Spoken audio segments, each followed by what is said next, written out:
પાટણમાં વરસાદી પાણી અને ભૂગર્ભ ગટરના પાણી ભરાતા ફરી થાળી વેલણની ગુંજ ઉઠવા પામી. પાટણ શહેરમાં અવિરત વરસાદના કારણે નીચાણવાળા વિસ્તારોમાં પાણી ભરાયા છે.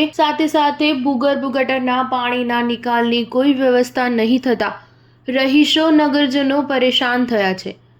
વોર્ડ 11 હરિપુરા રામનગર વિસ્તાર, જ્યાંથી પાલિકાના મહિલા પ્રમુખ ચૂંટાયા છે, તેમના વિસ્તારમાં જ ગંદા પાણી જોવા મળી રહ્યા છે. અત્રેના રહીશોએ આક્રોશ સૂત્રોચ્ચાર સાથે થાળી વેલણ વગાડી પાલિકાના સત્તાધીશોને પોતાની ફરજનું ભાન કરાવ્યું. ઓજી વિસ્તાર એવા રામનગરમાં છેલ્લા 10 દિવસથી પાણીનો નિકાલ કરવામાં આવ્યો નથી. આ રસ્તા નજીકમાં સરકારી શાળા હરિપુરા પ્રાથમિક શાળા આવી છે. શાળામાં અભ્યાસ કરતા બાળકોને મુશ્કેલી પડી રહી છે. Star news 7 Patan.